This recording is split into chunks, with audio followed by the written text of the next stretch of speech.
नमस्कार, मैं हूं आपके साथ अभितोष सिंह। आपकी बात छत्तीसगढ़ में आपका स्वागत है। छत्तीसगढ़ विधानसभा में आरक्षण विधेयक सर्वसम्मति से पारित हो गया, जिसके बाद आदिवासी को 32%, अनुसूचित जाति को 13% और ओबीसी को 27% और ईडब्ल्यूएस को 4% आरक्षण मिलेगा। वहीं मुख्यमंत्री भूपेश बघेल ने लोक सेवा आरक्षण संशोधित विधेयक को संविधान की 9वीं अनुसूची में शामिल करने का शासकीय संकल्प प्रस्तुत किया। वहीं विधेयक पारित होने के बाद मुख्यमंत्री भूपेश बघेल ने प्रदेशवासियों को बधाई दी। जिनका आरक्षण का कोटा बढ़ा, वहां जश्न का माहौल है। लेकिन अनुसूचित जाति वर्ग वादे के अनुसार 16% आरक्षण नहीं बढ़ने से नाराज नजर आ रहा है। लेकिन बड़ा सवाल यह कि नए प्रारूप में आरक्षण का कोटा बढ़कर 76% हो गया, जो कि 50% की लिमिट से ज्यादा है। अब 9वीं अनुसूची में शामिल करने का रास्ता भी है। क्या वो रास्ता आसान होगा, या एक बार फिर से आरक्षण का मुद्दा महज कोर्ट और सियासी दांवपेच के बीच में फंस कर रह जाएगा? आज चर्चा करेंगे इसी अहम मसले पर।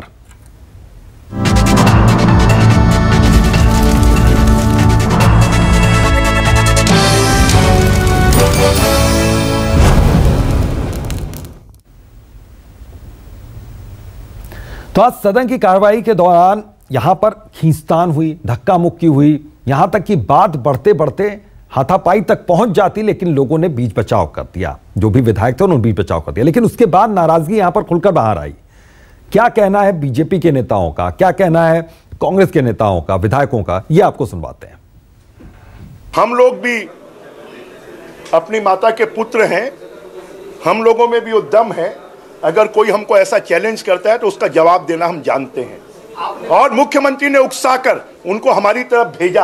अगर ऐसा ही चाहते हैं मैदान में कुश्ती लड़ना, तो अभी हम भानु प्रतापपुर में लड़ रहे हैं, यहां पर भी कुश्ती का मैदान बना ले, हम लड़ेंगे। बृजमोहन अग्रवाल को आज उसका डोंग, उसका दम की विधानसभा के अंदर चल रहा था, ये माफ करने लायक नहीं है।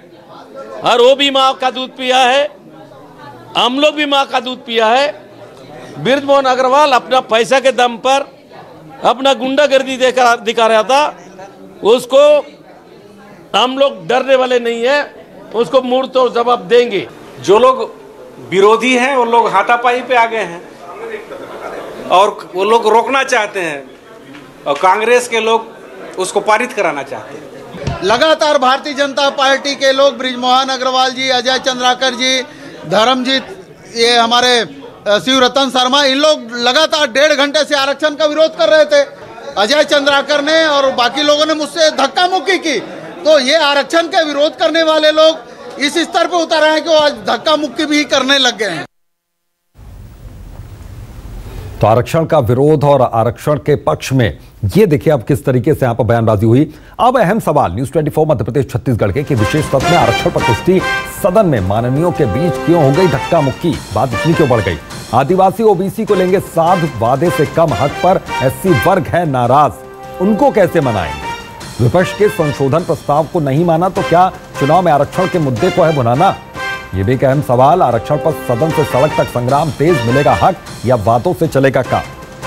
तो नाराज एससी वर्ग यहां पर नजर आ रहा है। तो इस पर आज बहस करने के लिए हमारे साथ कुछ मेहमान जुड़े हुए हैं, सीधा उनका रुख करते हैं। शशि भगत हैं, उपाध्यक्ष हैं आदिवासी कांग्रेस के, और हमारे साथ देवलाल ठाकुर हैं, बीजेपी के प्रवक्ता हैं। बहुत बहुत स्वागत है आपका। संजय चड्ढा जी हैं, वकील हैं सुप्रीम कोर्ट के। सर, आपका भी बहुत बहुत स्वागत है। सबसे पहले शशि भगत जी, आपसे समझना चाहूंगा, जो आज विधेयक पारित हुआ उसको किस तरीके से देख रहे हैं? सरकार की मंशा को किस तरीके से यहां पर अब देखा जा रहा है? क्योंकि आरक्षण का जो मुद्दा है, इसको लेकर खींचतान बहुत दिन से चल रही थी। अब क्या यहां पर रास्ता निकलता हुआ अब दिख गया आज के बाद से? जी बिल्कुल, श्री भूपेश बघेल जी की नीयत बिल्कुल साफ थी कि आदिवासी जनता को, ओबीसी जनता को, छत्तीसगढ़ की जनता को राहत देना है। इसलिए उन्होंने 12%, 32%, 27% और 4% का आरक्षण दिया। और जब अपास्त हुआ था हाई कोर्ट से, उसी दिन से उन्होंने कहा था कि 32% आरक्षण था, है और रहेगा। लेकिन ये बड़ा दुर्भाग्य की बात है कि भारतीय जनता पार्टी के साथी, आज मैं अध्यक्ष थी दीर्घा में, मैं भी बैठा हुआ था, मैंने ये जो देखा, और श्री शिव डहरिया जी ने जो बात कही वो दोनों टैली होता है। और इस तरह की स्थिति जो पैदा हो गई, यहां तक आ गए कि वो धक्का मुक्की तक करने लगे। ये जो सारी चीजें, अंदर की बातों को बाहर बखान करना नियम विरुद्ध है, इसलिए मैं नहीं कहता। लेकिन सन 2005 से लेके 2012 तक जो आरक्षण से वंचित रहे, 12% कम मिला, इन सब के जिम्मेदार जनता पार्टी के हमारे साथी हैं। तो ये आज भी ये स्थिति है। और श्री कौशिक जी ने एक बात और कही कि बोले 6 महीना के अंदर विधानसभा में विधेयक लाके उसको पास कराना चाहिए। 2012 से लेके 2018 तक कितनी बार ये स्थिति आई, विधानसभा चली, उसमें कहीं बहस नहीं किया, ना कोई विधेयक लाए। और उन्हीं ने कहा, जैसे जिस दिन अपास हुआ उसी दिन उन्होंने कहा कि विधेयक लाओ। जब विधेयक लाए या स्पेशल सत्र लाओ तो ये बात करने लगे, तो विरोध करने लगे थे। उनकी नीति और नीयत में, दोनों में फर्क है, ये मैं कहना चाहता हूं। और छत्तीसगढ़ की जनता को बधाई देते हुए मुझे खुशी हो रही है कि आज ये विधेयक पारित हो गया है। देवलाल ठाकुर जी, अब इसको किस तरीके से देख रहे हैं? क्या इस पूरे मामले में अब बीजेपी बैकफुट पर है क्या? भारतीय जनता पार्टी को विधेयक जो आरक्षण लाए लागू रहेगा, ये देखना है। क्योंकि इसके पहले भी जो कोर्ट ने ये निर्देश दिए थे, उस दिशा निर्देशों का क्या पालन हुआ, क्या कोर्ट ने इन लोगों को स्थगन दिया? कानून के जानकार इस चीज को बहुत अच्छे से जानते हैं। और इस प्रदेश के जो मुख्यमंत्री हैं, इस प्रदेश की जनता के साथ जो छल कर रहे हैं, मैं इससे पहले भी आपके चैनल में जुड़ चुका हूँ। उस समय मैंने कहा था कि इस प्रदेश के मुख्यमंत्री जातिवाद का जहर इस पूरे छत्तीसगढ़ प्रदेश में घोल रहे हैं। और एक दिन आएगा कि वर्ग से वर्ग और जाति से जाति की लड़ाई चालू हो जाएगी। जो आज विधानसभा से चालू होता दिख रहा है कि लोगों को लड़वाने के लिए किस कदर वो एक मंझे हुए खिलाड़ी के रूप में कार्य कर रहे हैं। आप एक इस चैनल के माध्यम से एक चीज और कहना चाहूंगा, ये आरक्षण के मामले में फिर कुछ ही दिनों में ये केंद्र सरकार पर थोपने वाले हैं, केंद्र सरकार पर डालने वाले हैं कि आरक्षण का जो बिल अब इन लोग जो पेश करने वाले हैं वो केंद्र सरकार को भेजेंगे 9वीं अनुसूची के लिए, जिस पर केंद्र सरकार से इन लोग पहल करने की मांग करेंगे, जैसे कि तमिलनाडु और केरल की सरकारों ने किया था। तो कुल मिलाकर ये यहाँ के पिछड़ा वर्ग और आदिवासी जनजाति समाज को छलने का कार्य फिर से करने वाली है। क्योंकि पिछड़ा वर्ग का इसके पहले जो इन्होंने आरक्षण जो 27% दिया था और जगह जगह जाकर वाहवाही लूटी, तो इसमें सूचना के अधिकार पर जो पिछड़ा वर्ग के लोगों ने इनसे सरकार से जवाब मांगा, तो सरकार की तरफ से ये जवाब आया कि हमने विधानसभा पर सही समय पर सही दस्तावेज पेश नहीं कर पाए, इसलिए वो आरक्षण कालातीत हो गया। तो ये सब चीज समझने की आवश्यकता है कि आखिर ये कांग्रेस की सरकार वर्ग से वर्ग और जाति से जाति को लड़ाने के लिए एक कार्य कर ही रही है कि किसी का आरक्षण कम और किसी का ज्यादा करके जातिवाद का जहर घोलने के लिए भारतीय जनता पार्टी पूरे देश में कुख्यात है। इस बात को जानते हैं देवलाल ठाकुर जी? अरे कूट रचित दस्तावेज की पैदाइश है आपका मुख्यमंत्री। कूट रचने से ही वो आज छत्तीसगढ़ में राज कर रहे हैं। जाति से जाति और धर्म से धर्म को लड़ाने का कार्य जो वर्ग से वर्ग को कर रहे हैं वो किसी से चुका नहीं है। ये सारी जो आपके श्रीमुख से निकल रहा है, ये सारी बीमारियों से भारतीय जनता पार्टी ग्रसित है। इस बात को आप सोचिए, जो बात आप बोल रहे हैं। बना देते हो, खेती फाड़ने को भेज देते हो, उसको कैबिनेट मंत्री का दर्जा दे देते हो। आपका चरित्र, कांग्रेस का चरित्र छत्तीसगढ़ की जनता से छुपा नहीं है। छत्तीसगढ़ की जनता भली भांति देवलाल ठाकुर, देवलाल ठाकुर, आप जो बात बोल रहे हैं, मैंने पहले भी किसी चैनल के माध्यम से आरक्षण के साथ है आपकी नहीं है? जो आज विधेयक के पारित हुआ इसके साथ आप हैं कि नहीं है, या संशोधन कुछ इसमें चाहते हैं? के साथ है नहीं, सारे वर्गों के साथ न्याय होना चाहिए। जो एससी वर्ग है उसके साथ भी न्याय है, पिछड़ा उसके साथ। बात यहाँ पर लेकिन आदिवासियों का मिला हुआ आरक्षण, जो आदिवासियों को पहले से मिला हुआ आरक्षण है, क्या उस पर कल से नौकरियां लगनी चालू हो जाएगी? जो मेडिकल छात्र जो भर्ती हुए, क्या उनको मेडिकलों में फिर से पात्रता मिल जाएगी? क्योंकि इसमें तो सबसे सर्वाधिक कार्य अगर आदिवासियों के आरक्षण को बचाने के लिए प्रदेश में कोई कर रहा है तो यहाँ की महामहिम राज्यपाल का धन्यवाद करते हैं हम आदिवासी समाज की ओर से, जिन्होंने आदिवासियों के संपूर्ण वर्ग के आरक्षण की बात कही और सबका हक और एवं अधिकार सुरक्षित रहे। चलिए ठीक है, एक मेहमान हमारे साथ और जुड़े हुए हैं, मैं उनके पास जाता हूं। मैं आता हूं शेड्यूल के तहत मैं आ रहा हूं, इसके गवर्नर होता है। मैं आ रहा हूं, इसकी सियासी मोर्चे पर भी बात होगी। हमारे साथ संजय चड्ढा जी हैं, वकील हैं सुप्रीम कोर्ट के। संजय चड्ढा जी, आप थोड़ा सा समझाइए सर इसका कि अब कानूनी विकल्प क्या शेष रह जाते हैं यहाँ पर, क्योंकि विधेयक पारित हो गया, उसके बाद फिर क्या मामला फिर से ये कोर्ट की चौखट में जा सकता है और एक बार फिर से जो पुरानी टिप्पणी की गई कोर्ट की ओर से उसको फिर यहाँ पर लाया जा सकता है सामने? देखिए, निश्चित तौर पे इसको चैलेंज किया जा सकता है, इस लॉ को जी। ये चैलेंज से कब बचेगा वो भी मैं बताऊं जी, समझाइए सर। कोई भी व्यक्ति कोर्ट ऑफ लॉ में इसको चैलेंज कर सकता है, क्योंकि इस लॉ को बनाने के बाद इसमें अभी प्रोटेक्शन नहीं है। कौन सा प्रोटेक्शन? शेड्यूल 9 का प्रोटेक्शन, जिसकी बातचीत हम लोग पहले भी करते हैं। वो क्या होता है? केंद्र सरकार राष्ट्रपति की सहमति के साथ किसी भी कानून को अगर ऐसा उचित समझा जाता है उसको शेड्यूल 9 में डाल देती है, और जब शेड्यूल 9 में एक कानून पहुंच जाता है, शेड्यूल 9 ऑफ द कॉन्स्टिट्यूशन में, तो ऐसी स्थिति में वो चैलेंज योग्य नहीं रहता। अभी तक तकरीबन 284 लॉज हैं पूरे भारत के जो शेड्यूल 9 में हैं। फॉर एग्जाम्पल, जैसा कि अभी ठाकुर साहब बता रहे थे, उन्होंने बताया कि तमिलनाडु का जो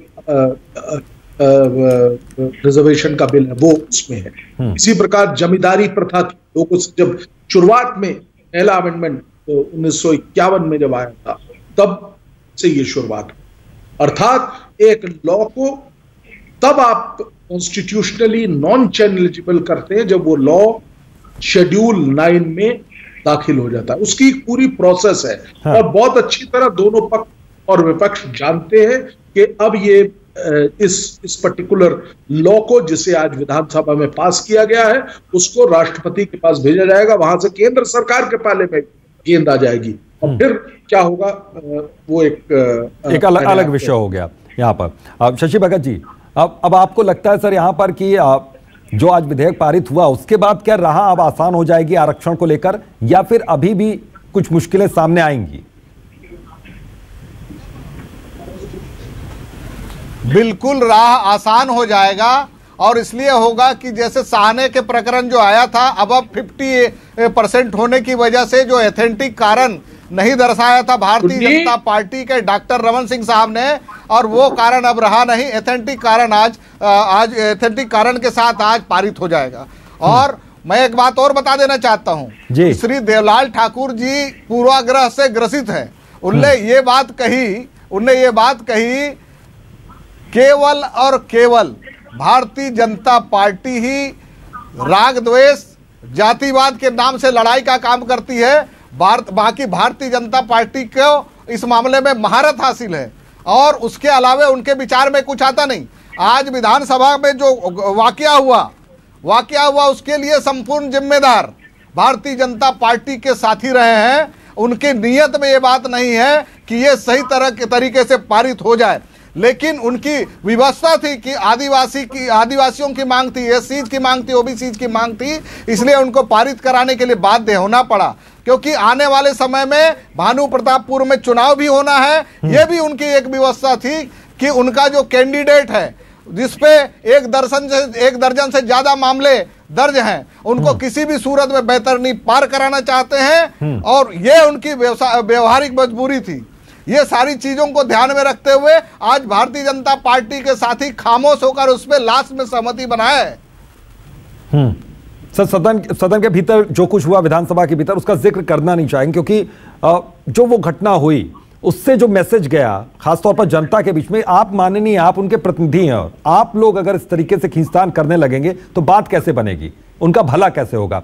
चलिए, इससे अलग हटकर देवलाल ठाकुर जी, राह क्या आसान आपको यहां पर दिखती है? क्योंकि कोर्ट की चौखट तक अगर ये मामला जाता है, केंद्र के पाले में अगर गेंद चली जाती है, तो उसके बाद फिर कांग्रेस सरकार के पास फिर क्या विकल्प रहता है? क्योंकि आज तो कांग्रेस सरकार ने कहा कि हम आरक्षण ले आ चुके हैं और जिसके हक में जो जाना था वो चला गया।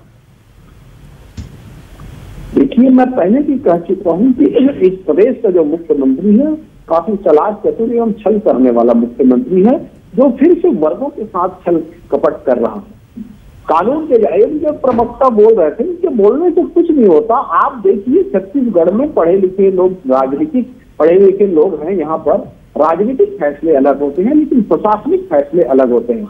हमारे बहुत ही सम्माननीय वकील साहब अभी जो सुप्रीम कोर्ट के वकील है वो बता रहे थे, निश्चित ही वो जो कानून है उस पर मुझे ज्यादा ज्ञान तो नहीं है, लेकिन थोड़ा बहुत पढ़ने की मैंने भी प्रयास किया था। उससे मैंने ये पाया था, मैं पहले ही तय करके आपके चैनल के माध्यम से मैंने एक बार पहले भी डिबेट में बैठा था तो बताया था कि भूपेश बघेल जी एक बार फिर से जाति जनजाति और वर्ग से लड़वाने वाले हैं, और ये जो आरक्षण की जो गेंद है उसको केंद्र सरकार के पाले में डालने वाले हैं, क्योंकि इनके बातों पर हमारा आदिवासी समाज भी भरोसा नहीं कर रहा है। आज भानु प्रतापपुर की जनता इनके मंत्रियों को घुसने नहीं दे रहे हैं, कवासी लखनऊ को भगाए हैं, तो ये लोग सारे लोग जान रहे हैं कि आखिर इन लोगों ने आप गलत मत बोलिए। पूरे भानु प्रतापपुर में मैं साथ रहा हूँ, ये बात मैं जानता हूँ। भानु प्रतापपुर की जनता कांग्रेस पार्टी के अलावा किसी को भी जैसे नहीं देने वाली है। आपका कैंडिडेट ही अपने आपके हार का कारण बनेगा। सुनिए, नहीं, मैं जो बात बता रहा हूँ देवलाल जी, आप मानिए, आपका कैंडिडेट ही आपकी हार का कारण बनेगा, ये बात तय है। सरकार से आदिवासियों को वोट बैंक समझती है और किसी से छुपा नहीं है। और एक चीज और कहना चाहूंगा, इस प्रदेश के मुख्यमंत्री ने आदिवासियों के साथ छल किया। वो सभा में बोल गए कि आदिवासियों को चुनाव लड़ने का अधिकार नहीं है। ये कैसा इस भारत देश में, छत्तीसगढ़ में कैसा मुख्यमंत्री है जो संविधान के विपरीत जा रहा है, जबकि विश्व के सबसे बड़े लोकतंत्र के मंत्री इस भारत देश में हर व्यक्ति को लड़ने का अधिकार है, वो मुख्यमंत्री कैसे रोक रहा है आदिवासी समाज? देवलाल जी, आज आपका दिन है, आज आपको ये चाहिए कि आदिवासियों के लिए जो आरक्षण है आज मिल गया है, आपको खुशी मनाना चाहिए। आप श्री भूपेश बघेल जी का आप आभार मानिए, आज छत्तीसगढ़ सरकार का आप आभार मानिए। आपको कम से कम आदिवासियों के लिए हक का बात मिला, इस बात में से आपको खुशी मनाना चाहिए। चर्चा को मैं आगे बढ़ाता हूँ, आप आदिवासियों के हितों की बात करिए। दोनों मेहमानों के पास दोबारा लौटता हूँ। आज आरक्षण के मसले पर मुख्यमंत्री ने क्या कहा है वो पहले आपको सुनवा देते, उसके बाद लौटता हूँ मैं चर्चा पे।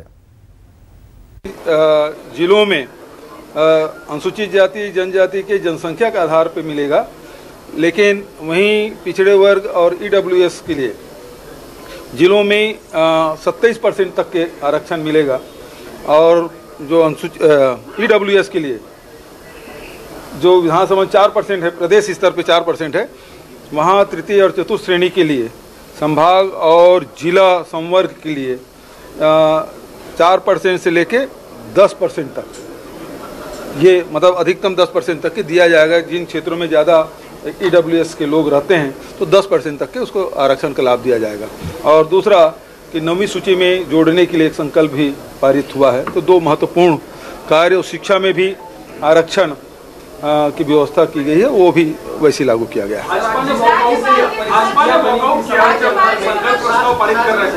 इसको किस तरह से देखते हैं? देखिए, उसके मन वो चाहते तो हैं लोगों को दिखाने के लिए, लेकिन दिल में उसके नहीं है।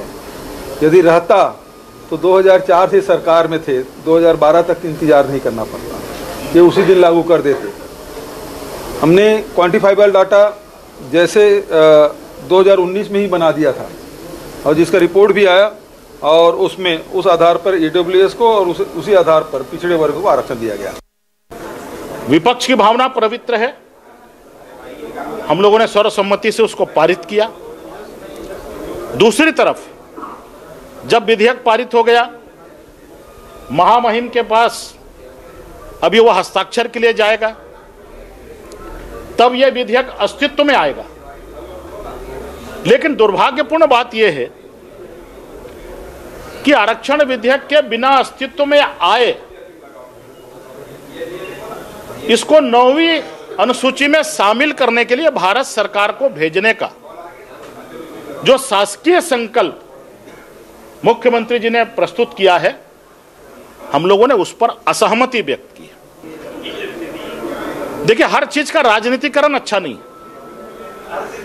हर चीज को राजनीतिक चश्मे से देखना उचित नहीं। जब 19 सितंबर को उच्च न्यायालय का फैसला आया तो 2 महीने 10 दिन तक क्या करते रहे? अध्यादेश क्यों नहीं लाया?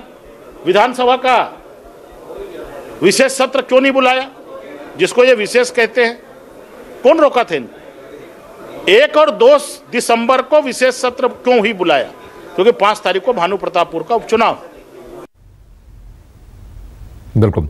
संजय चड्ढा जी, आपने जो इसके कानूनी विकल्प यहां पर सुझाए और किस तरीके से अब ये विधेयक आगे बढ़ेगा, मंशा कहा जा रहा है, विपक्ष भी, उनकी भी मंशा सही है, पक्ष भी कह रहा है, सरकार भी कह रही है कि हम अच्छी मंशा के साथ ये लेकर आए हैं। लेकिन मैं फिर वही बात एक बार आऊंगा उस पर कि क्या राह इतनी आसान यहां पर दिख रही है, क्योंकि अब जल्द ही अगले साल यहां पर चुनाव होने वाले हैं 2023 में, और उससे पहले क्या कुछ चीजें निकलकर सामने आ जाएंगी, या फिर यह भी एक ऐसे ही साबित होगा कि कहीं मामला ये फंस जाएगा, कहीं पेंच ये फंस जाएगा, और जो आरक्षण का लाभ मिलने का जो लोग सपना देख रहे हैं उनको फिर आरक्षण मिल नहीं पाएगा उस तरीके से जैसे अभी ये बना है?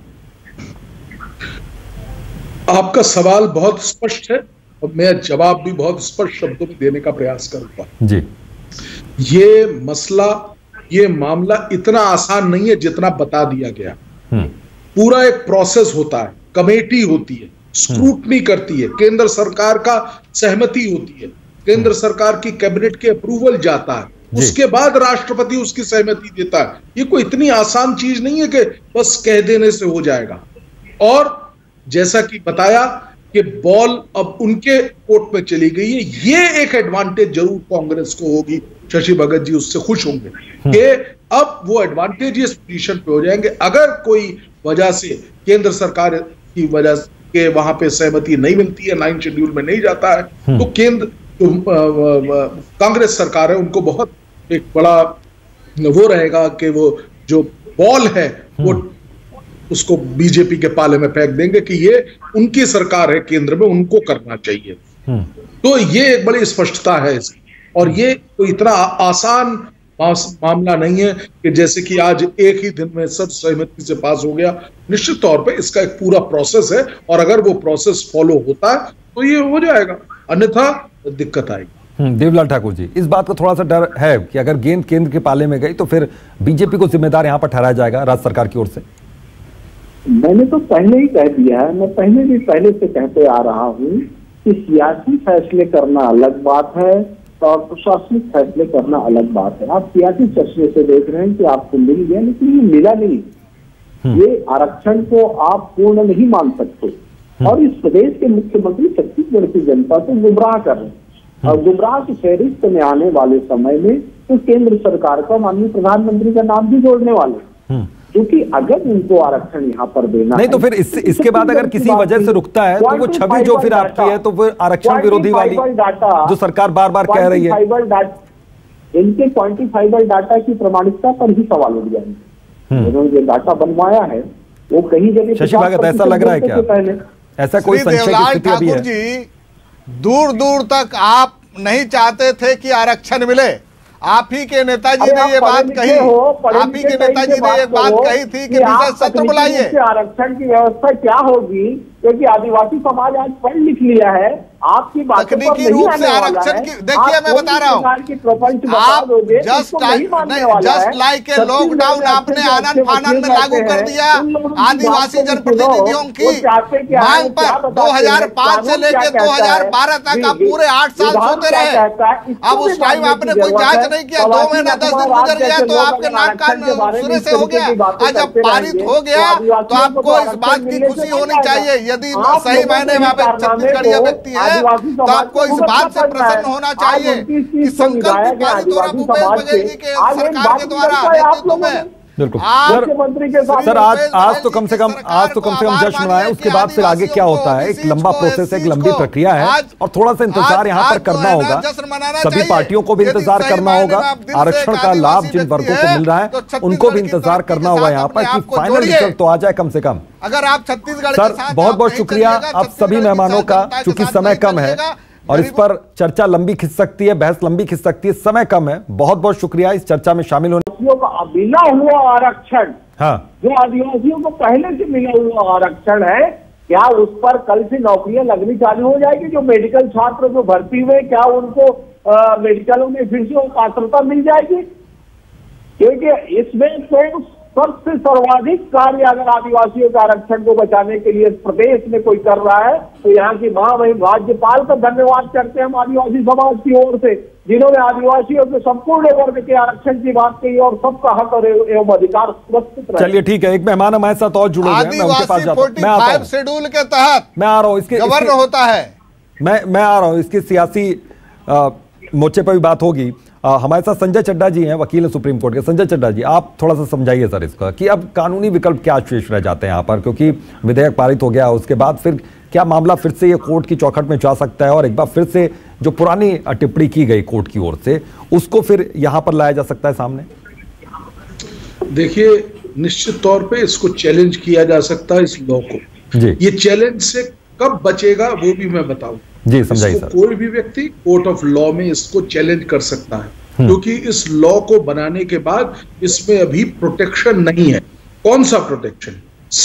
शेड्यूल 9 का प्रोटेक्शन, जिसकी बातचीत हम लोग पहले भी करते हैं। वो क्या होता है? केंद्र सरकार राष्ट्रपति की सहमति के साथ किसी भी कानून को अगर ऐसा उचित समझा जाता है उसको शेड्यूल 9 में डाल देती है। और जब शेड्यूल 9 में एक कानून पहुंच जाता है, शेड्यूल 9 ऑफ द कॉन्स्टिट्यूशन में, तो ऐसी स्थिति में वो चैलेंज योग्य नहीं रहता। अभी तक तकरीबन 284 लॉज हैं पूरे भारत के जो शेड्यूल 9 में हैं। फॉर एग्जाम्पल, जैसा कि अभी ठाकुर साहब बता रहे थे, उन्होंने बताया कि तमिलनाडु का जो रिजर्वेशन का बिल है वो उसमें है। इसी प्रकार जमींदारी प्रथा थी, लोगों से जब शुरुआत में पहला अमेंडमेंट 1951 में जब आया था तब से ये शुरुआत, अर्थात एक लॉ को तब आप कॉन्स्टिट्यूशनली नॉन चैलेंजेबल करते हैं जब वो लॉ शेड्यूल 9 में दाखिल हो जाता है। उसकी पूरी प्रोसेस है। हाँ। और बहुत अच्छी तरह दोनों पक्ष और विपक्ष जानते हैं कि अब ये इस पर्टिकुलर लॉ को, जिसे आज विधानसभा में पास किया गया है, उसको राष्ट्रपति के पास भेजा जाएगा, वहां से केंद्र सरकार के पाले में गेंद आ जाएगी और फिर क्या होगा वो एक अलग विषय हो गया यहाँ पर। शशि भगत जी, अब आपको लगता है सर यहाँ पर कि जो आज विधेयक पारित हुआ उसके बाद क्या राह अब आसान हो जाएगी आरक्षण को लेकर, या फिर अभी भी कुछ मुश्किलें सामने आएंगी? बिल्कुल राह आसान हो जाएगा, और इसलिए होगा कि जैसे साहने के प्रकरण जो आया था, अब 50% होने की वजह से जो एथेंटिक कारण नहीं दर्शाया था भारतीय जनता पार्टी के डॉक्टर रमन सिंह साहब ने, और वो कारण अब रहा नहीं। एथेंटिक कारण आज एथेंटिक कारण के साथ आज पारित हो जाएगा। और मैं एक बात और बता देना चाहता हूं, श्री देवलाल ठाकुर जी पूर्वाग्रह से ग्रसित हैं। उनने ये बात कही केवल और केवल भारतीय जनता पार्टी ही राग द्वेष जातिवाद के नाम से लड़ाई का काम करती है। बाकी भारतीय जनता पार्टी को इस मामले में महारत हासिल है और उसके अलावे उनके विचार में कुछ आता नहीं। आज विधानसभा में जो वाकया हुआ उसके लिए संपूर्ण जिम्मेदार भारतीय जनता पार्टी के साथी रहे हैं। उनकी नीयत में ये बात नहीं है कि ये सही तरह के तरीके से पारित हो जाए, लेकिन उनकी व्यवस्था थी कि आदिवासियों की मांग थी, एससीज की मांग थी, ओबीसीज की मांग थी, इसलिए उनको पारित कराने के लिए बाध्य होना पड़ा। क्योंकि आने वाले समय में भानु प्रतापपुर में चुनाव भी होना है, यह भी उनकी एक व्यवस्था थी कि उनका जो कैंडिडेट है, जिसपे एक दर्जन से ज्यादा मामले दर्ज हैं, उनको किसी भी सूरत में बेहतरनी पार कराना चाहते हैं, और ये उनकी व्यवहारिक मजबूरी थी। ये सारी चीजों को ध्यान में रखते हुए आज भारतीय जनता पार्टी के साथी खामोश होकर उस पर लास्ट में सहमति बनाए। सर, सदन के भीतर जो कुछ हुआ विधानसभा के भीतर उसका जिक्र करना नहीं चाहेंगे, क्योंकि जो वो घटना हुई उससे जो मैसेज गया खासतौर पर जनता के बीच में, आप माननीय, आप उनके प्रतिनिधि हैं, और आप लोग अगर इस तरीके से खींचतान करने लगेंगे तो बात कैसे बनेगी, उनका भला कैसे होगा? चलिए, इससे अलग हटकर देवलाल ठाकुर जी, राह क्या आसान आपको यहां पर दिखती है? क्योंकि कोर्ट की चौखट तक अगर ये मामला जाता है, केंद्र के पाले में अगर गेंद चली जाती है, तो उसके बाद फिर कांग्रेस सरकार के पास फिर क्या विकल्प रहता है? क्योंकि आज तो कांग्रेस सरकार ने कहा कि हम आरक्षण ले आ चुके हैं और जिसके हक में जो जाना था वो चला गया। देखिए, मैं पहले भी कह चुका हूं कि इस प्रदेश का जो मुख्यमंत्री है काफी चालाक, चतुर एवं छल करने वाला मुख्यमंत्री है, जो फिर से वर्गों के साथ छल कपट कर रहा है। कानून के जो प्रवक्ता बोल रहे थे, इनके बोलने से कुछ नहीं होता। आप देखिए, छत्तीसगढ़ में पढ़े लिखे लोग, राजनीतिक पढ़े लिखे लोग हैं। यहाँ पर राजनीतिक फैसले अलग होते हैं, लेकिन प्रशासनिक फैसले अलग होते हैं। हमारे बहुत ही सम्माननीय वकील साहब अभी जो सुप्रीम कोर्ट के वकील है वो बता रहे थे, निश्चित ही वो जो कानून है उस पर मुझे ज्यादा ज्ञान तो नहीं है, लेकिन थोड़ा बहुत पढ़ने की मैंने भी प्रयास किया था। उससे मैंने ये पाया था, मैं पहले ही तय करके आपके चैनल के माध्यम से मैंने एक बार पहले भी डिबेट में बैठा था तो बताया था कि भूपेश बघेल जी एक बार फिर से जाति जनजाति और वर्ग से लड़वाने वाले हैं, और ये जो आरक्षण की जो गेंद है उसको केंद्र सरकार के पाले में डालने वाले हैं, क्योंकि इनके बातों पर हमारा आदिवासी समाज भी भरोसा नहीं कर रहा है। आज भानु प्रतापपुर की जनता इनके मंत्रियों को घुसने नहीं दे रहे हैं, कवासी लखनऊ को भगाए हैं, तो ये लोग सारे लोग जान रहे हैं कि आखिर इन लोगों ने आप गलत मत बोलिए। पूरे भानु प्रतापपुर में मैं साथ रहा हूँ, ये बात मैं जानता हूँ। भानु प्रतापपुर की जनता कांग्रेस पार्टी के अलावा किसी को भी जैसे नहीं देने वाली है। आपका कैंडिडेट ही अपने आपके हार का कारण बनेगा। सुनिए, नहीं, मैं जो बात बता रहा हूँ देवलाल जी, आप मानिए, आपका कैंडिडेट ही आपकी हार का कारण बनेगा, ये बात तय है। सरकार से आदिवासियों को वोट बैंक समझती है और किसी से छुपा नहीं है। और एक चीज और कहना चाहूंगा, इस प्रदेश के मुख्यमंत्री ने आदिवासियों के साथ छल किया। वो सभा में बोल गए कि आदिवासियों को चुनाव लड़ने का अधिकार नहीं है।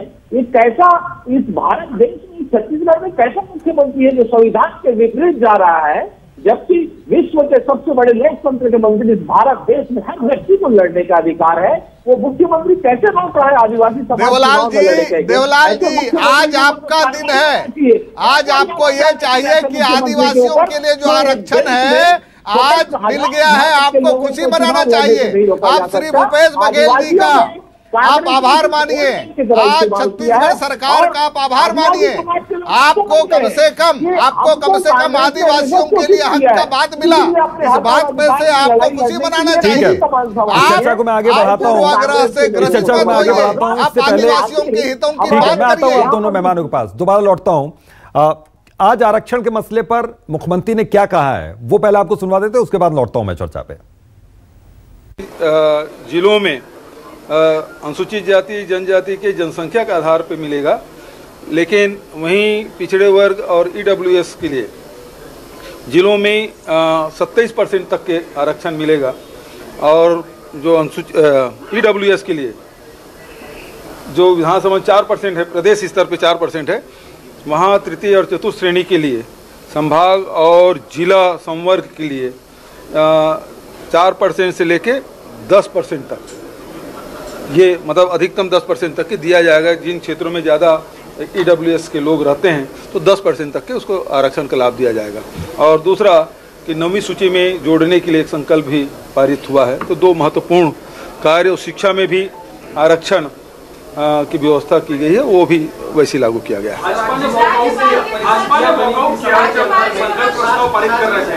इसको किस तरह से देखते हैं? देखिए, उसके मन वो चाहते तो हैं लोगों को दिखाने के लिए, लेकिन दिल में उसके नहीं है।